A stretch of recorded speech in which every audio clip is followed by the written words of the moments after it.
ಪೊಲೀಸರು ತೆರಳಿ ಪರಿಶೀಲನೆ ಮಾಡ್ತಿದ್ದಾರೆ. ಕನ್ನಡ ನಾಮಫಲಕ ಕಡ್ಡಾಯಕ್ಕೆ ಕರವೇ ಆಗ್ರಹ ಮಾಡ್ತಿದೆ. ಕರವೇ ನಾರಾಯಣಗೌಡ ಬಣದಿಂದ ಪ್ರತಿಭಟನೆ ನಡೀತಾ ಇರುವಂತದ್ದು. ದೇವನಹಳ್ಳಿಯ ಸಾದಹಳ್ಳಿ ಟೋಲ್ ಬಳಿ ಪ್ರತಿಭಟನೆ ನಡೀತಾ ಇದೆ. ಕಳೆದ ನವೆಂಬರ್ ಇಂದಲೂ ಕೂಡ ಈ ಒಂದು ಅಭಿಯಾನ ಮಾಡ್ತಾ ಇದೆ ಕರವೇ. ಈಗ ದೇವನಹಳ್ಳಿ ಸಾದಹಳ್ಳಿ ಟೋಲ್ ಬಳಿ ಈ ಒಂದು ಪ್ರತಿಭಟನೆ ನಡೀತಾ ಇರುವಂತದ್ದು. ಎಲ್ಲಾ ಕಡೆ ಕನ್ನಡ ನಾಮಫಲಕ ಬಳಸುವಂತೆ ಒತ್ತಡ ಹಾಕಲಾಗ್ತಾ ಇದೆ. ಸರ್ಕಾರದ ಗಮನಕ್ಕೆ ಬರಬೇಕು, ಸರ್ಕಾರದ ಗಮನ ಸೆಳೆಯೋದಕ್ಕೆ ಭರ್ಜರಿ ಹೋರಾಟ ಮಾಡ್ತಾ ಇರುವಂತದ್ದು. ಟೋಲ್ ಬಳಿ 150ಕ್ಕೂ ಹೆಚ್ಚು ಪೊಲೀಸರನ್ನ ನಿಯೋಜನೆ ಮಾಡಲಾಗಿರುವಂತದ್ದು. ಏರ್ಪೋರ್ಟ್ ಟೋಲ್ನತ್ತ ಕರವೇ ಕಾರ್ಯಕರ್ತರು ಆಗಮಿಸಿದ್ದಾರೆ.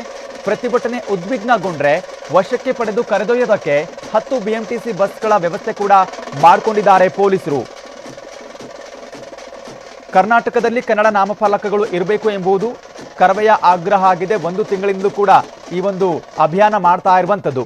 ಇದೇ ವಿಚಾರಕ್ಕೆ ಸಂಬಂಧಪಟ್ಟಂತೆ ಮತ್ತಷ್ಟು ಮಾಹಿತಿಯನ್ನ ಪಡಿತಾ ಹೋಗೋಣ. ನಮ್ಮ ಪ್ರತಿನಿಧಿ ಗಂಗಾಧರ್ ಲೈವ್ ಅಲ್ಲಿ ಕನೆಕ್ಟ್ ಆಗಿದ್ದಾರೆ. ಗಂಗಾಧರ್, ಈಗಾಗಲೇ ಕಾರ್ಯಕರ್ತರು ಅಲ್ಲಿ ಬಂದಿದ್ದಾರೆ ಅನ್ನುವಂತ ಮಾಹಿತಿ ಸಿಗ್ತಾ ಇದೆ. ಪ್ರತಿಭಟನೆಯ ಕಾವು ಯಾವ ರೀತಿಯಾಗಿದೆ, ಯಾವ ರೀತಿಯಾದಂತಹ ಬಿಗಿ ಬಂದೋಬಸ್ತನ್ನ ಅಲ್ಲಿ ಏರ್ಪಾಡು ಮಾಡಲಾಗಿದೆ ಅಂತ?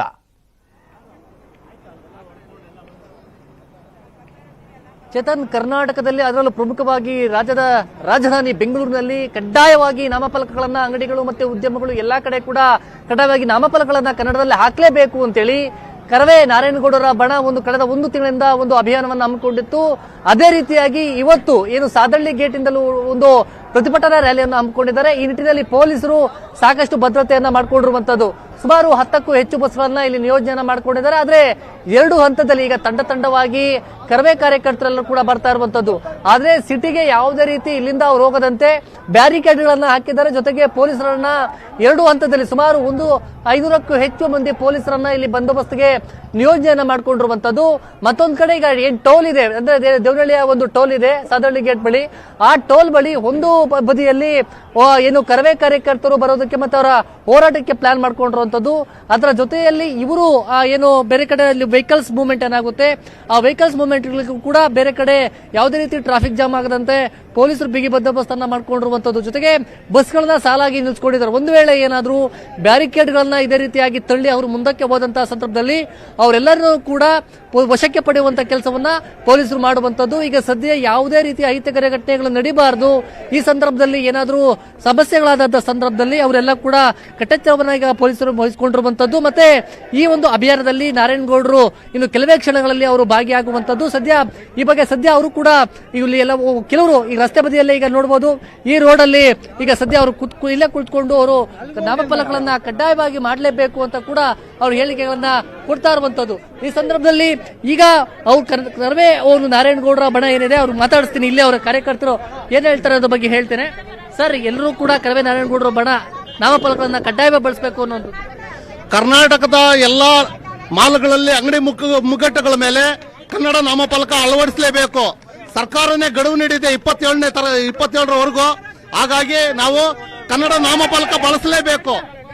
ಹಾಗಾಗಿ ಟಿ.ಎ. ನಾರಾಯಣಗೌಡರ ನೇತೃತ್ವದಲ್ಲಿ ಇವತ್ತು ಲಕ್ಷಾಂತರ ಜನ ಇವತ್ತು ನಾವು ಬೆಂಗಳೂರಲ್ಲಿ ಸಾದಳ್ಳಿ ಗೇಟ್ ಇಂದ ಬೆಂಗಳೂರುವರೆಗೆ ನಿರಂತರವಾಗಿ ನಾವು ಪ್ರತಿಭಟನೆಯನ್ನು ಮಾಡಲಿದ್ದೇವೆ. ಹಾಗಾಗಿ ನಮ್ಮ ಒಂದು ಹೋರಾಟಕ್ಕೆ ಜಯ ಸಿಗಲೇಬೇಕು, ಕನ್ನಡ ನಾಮಫಲಕ ಅಳವಡಿಸಲೇಬೇಕು ಅಂತ ನಮ್ಮ ಒಂದು ಒತ್ತಾಯ.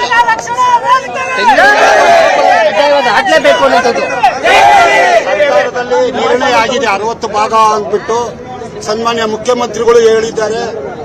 ಫೆಬ್ರವರಿ 27ರೊಳಗೆ ನಾವು ಮಾಡ್ತೀವಿ ಅಂತ ಹೇಳಿದ್ದಾರೆ. ಆದರೆ ನಾವು ಒಪ್ಪೋದಿಲ್ಲ.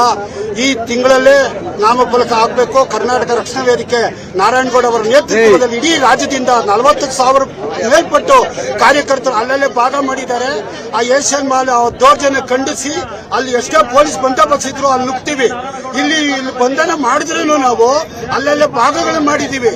ಆ ಭಾಗದ ರಕ್ಷಣಾ ವೇದಿಕೆ ಕಾರ್ಯಕರ್ತರು, ಮಹಿಳಾ ಕಾರ್ಯಕರ್ತರು ಆ ಏಷ್ಯನ್ ಮಾಲ್ಗೆ ಮತ್ತೆ ಎಲ್ಲೆಲ್ಲಿ ಮಾಲ್ಗಳಿದ್ದಾರೋ ಇಲ್ಲಿಂದ ಕಬ್ಬನ್ ಪಾರ್ಕ್ ವರೆಗೂ ಚಿಕ್ಕಪೇಟೆ ಎಲ್ಲೆಲ್ಲಿ ಮಾರ್ವಾಡಿಗಳಿದ್ದಾರೋ ಕನ್ನಡ ನಾಮಫಲಕ ಎಲ್ಲಿಲ್ವೋ ಅಲ್ಲಿ ಹೋರಾಟವನ್ನು ಮಾಡ್ತೀವಿ. ರಕ್ಷಣಾ ವೇದಿಕೆ ರಾಜ್ಯಾಧ್ಯಕ್ಷರಾದ ಟಿ.ಎ. ನಾರಾಯಣಗೌಡ ಅವರ ನೇತೃತ್ವದಲ್ಲಿ. ಇದಿಷ್ಟು ಚೇತನ್ ಅವರು ಕೂಡ ಎಲ್ಲಾ ಕಡೆ ನಾಮಫಲಕಗಳನ್ನ ಕಡ್ಡಾಯ ಮಾಡಬೇಕು. ಒಂದು ವೇಳೆ ಏನಾದರೂ ನಾಮಫಲಕಗಳನ್ನ ಕಡ್ಡಾಯ ಗಂಗಾಧರ್, ಈಗ ಸರ್ಕಾರನೇ ಫೆಬ್ರವರಿ 27ರವರೆಗೆ ಗಡುವು ಕೊಟ್ಟಿದೆ. ಅಂತದ್ರಲ್ಲಿ ಇವರು ಇಷ್ಟು ಬೇಗ ಈ ಒಂದು ಪ್ರತಿಭಟನೆ ಮಾಡೋದಕ್ಕೆ ಏನ್ ಕಾರಣ ಇದೆ? ಅಲ್ಲಿನ ಕಾರ್ಯಕರ್ತನ ಒಂದ್ ಬಾರಿ ಮಾತನಾಡಿಸಬಹುದಾ ಈ ವಿಚಾರಕ್ಕೆ ಸಂಬಂಧಪಟ್ಟಂತೆ?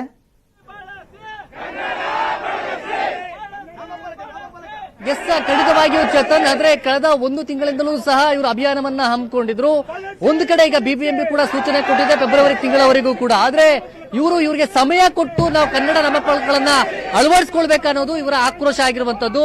ಕೇವಲ ಇವ್ರು ನಾವು ಎಲ್ಲ ಮನವಿ ಮಾಡ್ಕೊಂಡು ಮಾಡ್ಬೇಕಂತೇಳಿ ಅವ್ರಿದ್ದಾರೆ, ಅವ್ರನ್ನೇ ಮಾತಾಡಿಸ್ತೀನಿ ಈ ಒಂದು ವಿಚಾರದ ಬಗ್ಗೆ ಏನ್ ಹೇಳ್ತಾರೆ ಅಂತ. ಸರ್, ಸರ್ಕಾರ ಫೆಬ್ರವರಿಗೂ ಕೂಡ ಒಂದು ಗಡನವನ್ನ ಕೊಟ್ಟಿರುವಂತದ್ದು, ಗಡುವು ಕೊಟ್ಟಿದೆ. ಆದ್ರೆ ಅದರ ಒಳಗಡೆ ನೀವು ಇಷ್ಟೊಂದು ತೀವ್ರ ಸ್ವರೂಪವನ್ನ ಮಾಡ್ತಾ ಇರುವಂತದ್ದು ಕನ್ನಡ ಹಾಕ್ಲೇಬೇಕು ಅಂತ ಏನ್ ಸರ್, ಕನ್ನಡ ನಾಮಫಲಕವನ್ನು 65% ಹಾಕಲೇಬೇಕಂತೇಳಿ ಇವತ್ತು ರಾಜ್ಯ ಹೆದ್ದಾರಿಯನ್ನು ಬಂದ್ ಮಾಡಿ ಇವತ್ತು ಕೇಂದ್ರ ಸರ್ಕಾರ ಮತ್ತು ರಾಜ್ಯ ಸರ್ಕಾರಕ್ಕೆ ಮತ್ತು ಅನ್ಯ ಭಾಷಿಕರಿಗೆ ಒಂದು ಕೊನೆ ಎಚ್ಚರಿಕೆಯನ್ನು ನೀಡುತ್ತಾ ಇದ್ದೇವೆ. ಎಸ್, ಪ್ರಮುಖವಾಗಿ ಚೇತನ್, ಅಂದ್ರೆ ಇಲ್ಲಿ ಕೇವಲ ಕನ್ನಡ ನಾಮಫಲಕಗಳ ವಿಚಾರವಾಗಿ ಸರ್ಕಾರ ಏನು ಟೈಮ್ ಕೊಟ್ಟಿದೆ, ಅದಕ್ಕೂ ಮೊದಲೇ ಕರವೇ ನಾರಾಯಣಗೌಡ ಬಡ ಈ ಒಂದು ಪ್ರತಿಭಟನೆಯನ್ನ ಮಾಡ್ತಾ ಇರುವಂತದ್ದು. ಸರ್, ಪ್ರಮುಖವಾಗಿ ಸರ್ಕಾರ ಗೈಡ್ ಲೈನ್ ಕೊಟ್ಟಿದೆ, ಫೆಬ್ರವರಿ ಒಳಗಡೆ ಅಂತ ಗಡುವು ಕೊಟ್ಟಿದೆ, ಎಲ್ಲ ಕೂಡ ನಾಮಫಲಕಗಳನ್ನ ಹಾಕಬೇಕು ಅಂತ. ಅದರ ಒಳಗಡೆ ನೀವು ಈಗ ಹೋರಾಟಕ್ಕೆ ಬಂದಿರುವಂತದ್ದು. ಫೆಬ್ರವರಿಗೆ ಹೋಗಲ್ಲ, ಇಷ್ಟು ದಿವಸನೇ ಹಾಕಿಲ್ಲ ನೀವು. ಫೆಬ್ರವರಿ ನಿಮ್ಗೆ ಹಾಕ್ಬೇಕು, ನಮಗೆ ಬೇಕಾಗಿರ್ತಕ್ಕಂಥದ್ದು ಇವತ್ತಾಗಬೇಕಾಗಿತ್ತು. ರಕ್ಷಣಾ ವೆಚ್ಚ ಗಡುವು ಕೊಟ್ಟಿದ್ದು ಸುಮಾರು ಆಗ್ಲೇನೆ 2 ವರ್ಷದಿಂದೇನೆ. ಇವತ್ತು ನಾರಾಯಣಗೌಡರು ಕೊಟ್ಟಿದ್ದ ಕರೆ ಅಲ್ಲ. 2 ವರ್ಷದಿಂದಲೂ ಕೂಡ ನೀವೇನು ಮಾಡದೇ ಇರೋರು ಫೆಬ್ರವರಿಗೆ ಏನ್ ಮಾಡ್ತೀರಿ? ನಮಗೆ ಹೋಗ್ತಾ ಇರೋದು ನಿಮ್ನ ಇಳಿಸ್ಬಿಡಿ. ನಿಮ್ಮಲ್ಲಿ ಇರ್ತಕ್ಕಂಥ ಫಲಕಗಳಿಗೆ ಹಾನಿ ಬೇಡ ಅನ್ನೋದಾದ್ರೆ ನಿಮ್ಮ ಫಲಕಗಳು ಖಂಡಿತವಾಗಿ ಇವತ್ತು ತೆಗೆದುಬಿಡಿ, ನಾಳೆನೇ ಹಾಕೊಳ್ಳಿ. ಗಡುವೆ ಹಾಕ್ಬೇಕು ನಿಮ್ಗೆ. ಇಲ್ಲಿ ಬದುಕ್ತಾ ಇದ್ದೀರಿ, ಇಲ್ಲಿ ಬಾಳ್ತಾ ಇದ್ದೀರಿ, ಇಲ್ಲಿ ಭವಿಷ್ಯ ರೂಪಿಸ್ಕೊಂಡಿದ್ದೀರಿ, ಇಲ್ಲಿನ ಉದ್ಯೋಗ ಪಡ್ಕೊಂಡಿದ್ದೀರಿ. ನಾವು ಕೇಳ್ತಾ ಇರೋದು ಒಂದೇ, ನಿಮ್ಮ ಮಾಲುಗಳು, ನಿಮ್ಮ ವ್ಯವಸ್ಥೆಗಳು, ನಿಮ್ಮ ವ್ಯಾಪಾರಗಳು, ನಿಮ್ಮ ಕೊಡುಗೆಗಳು, ನಿಮ್ಮ ಜೀವನ ಅದ್ಯಾವುದು ನಮಗೆ ಬೇಡ ಸ್ವಾಮಿ. ನಮಗೆ ಬೇಕಾಗಿರೋದು ಒಂದೇ, ಕನ್ನಡ ನಾಮಫಲಕ ಆಗಬೇಕು, ಕನ್ನಡಿಗರಿಗೆ ಉದ್ಯೋಗ ಕೊಡಬೇಕು. ಇದು ನಾರಾಯಣಗೌಡರ ಹೋರಾಟ, ಕರ್ನಾಟಕ ರಕ್ಷಣಾ ವೇದಿಕೆ ಹೋರಾಟ. ಇದಿಷ್ಟು ಕೂಡ ಕನ್ನಡಪರ ಹೋರಾಟಗಾರರ ಒಂದು ಮಾತಾಗಿರುವಂತದ್ದು. ನಾವು ಯಾವುದೇ ರೀತಿ ನಾವು ಗಡುವನ್ನ ಕೊಡೋದಿಲ್ಲ. ಕನ್ನಡ ನಾಮಫಲಕಗಳನ್ನ ಅದಕ್ಕೆ ಸಮಯ ಕೊಡಬೇಕು, ಈಗಲೇ ಅವ್ರ ನಾಮಫಲಕಗಳನ್ನ ಹಾಕಬೇಕು, ಇಲ್ಲದಿದ್ದರೆ ನಾವು ಅದರ ಉಗ್ರವಾದಂತಹ ಹೋರಾಟವನ್ನ ಮಾಡ್ತೀವಿ ಅನ್ನೋದ್ರ ಬಗ್ಗೆ ಎಚ್ಚರಿಕೆಯನ್ನು ಕೊಡ್ತಾ ಇರುವಂತದ್ದು. Chetan, okay, thank you Gangadhar ನಿಮ್ಮೆಲ್ಲ ಡೀಟೇಲ್ಸ್ಗಾಗಿ. ಮತ್ತಷ್ಟು ಅಪ್ಡೇಟ್ಸ್ ನೋಡ್ತಾ ಹೋಗೋಣ ಒಂದು ಸ್ಮಾಲ್ ಬ್ರೇಕ್ ಆದ್ಮೇಲೆ.